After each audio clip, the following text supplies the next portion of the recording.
Di dalam hak istimewa yang diberikan oleh budaya patriarki kepada kita, ada hak perempuan yang direnggut. Jadi lagi-lagi warisan kolonialisme, rezim yang hidup dengan menjual lisensi mengeruk tanah dan memagarinya dari orang yang harusnya hidup di sana. Eksistensi itu sedemikian besar lebar spektrumnya sampai kita mesti menyadari sangat banyak yang mungkin kita tidak lihat. Sebagian besar kerja saya justru dimulai ketika sesuatu hampir hilang atau sudah hilang karena dirampas.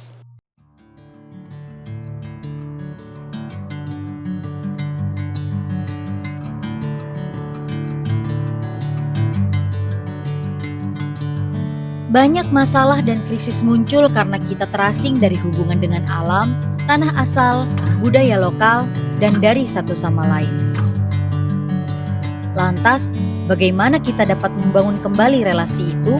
Di sini kita akan mempertemukan berbagai inisiatif budaya pengetahuan. Ini adalah program pertama di tahun ini. Mungkin boleh tepuk tangan dulu untuk MWF 2026. Bersama Makassar International Writers Festival 2026, WeSpeakUp.org mencoba menjawab pertanyaan itu dengan menghadirkan sebuah ruang wicara publik berjudul 5x15 Lanskap Hidup.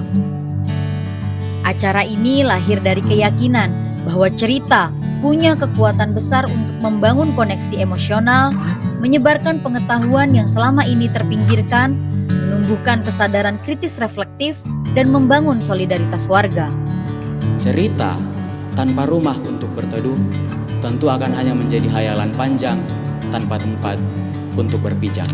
Sejalan dengan tema MIWF tahun ini yaitu Re-Coordinate, program 5x15 Lanskap Hidup dirancang sebagai wadah untuk memperkuat perjuangan, perlawanan, dan pemberdayaan warga dari berbagai latar belakang dan lanskap hidup. Acara ini berlangsung dari tanggal 14 sampai 17 Mei 2026 di Benteng Rotterdam, Makassar.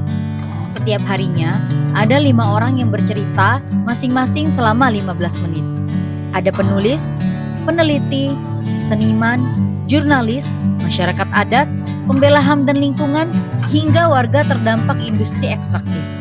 Ada 4 tema cerita yang berbeda, yaitu Home and Belonging, Who Feeds the World, Learning and Liberation, dan Voices from the Frontline.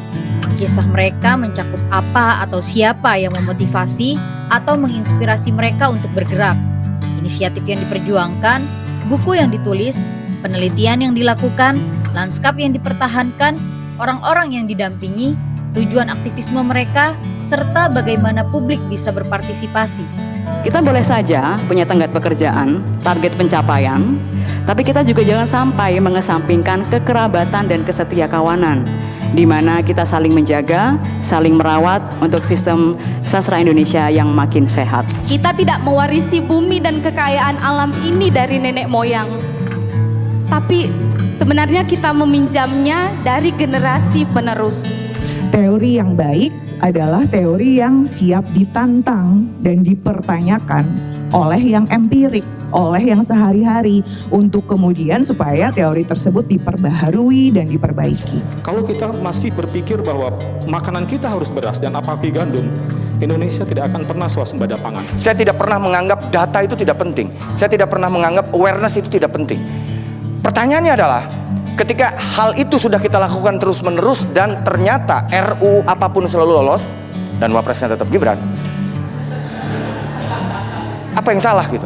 Selain menampilkan tokoh publik, program ini juga memberi ruang bagi cerita warga akar rumput, masyarakat adat, serta penyandang disabilitas, terutama orang muda dan perempuan. Kami percaya, setiap pengalaman hidup mereka adalah pengetahuan. Dan sebagai pemilik cerita, mereka berhak atas ruang aman untuk berbicara dan didengarkan. Tapi kami melakukan hal yang mungkin luput kita lakukan sebagai orang dewasa atau orang tua, yaitu mendengar mereka.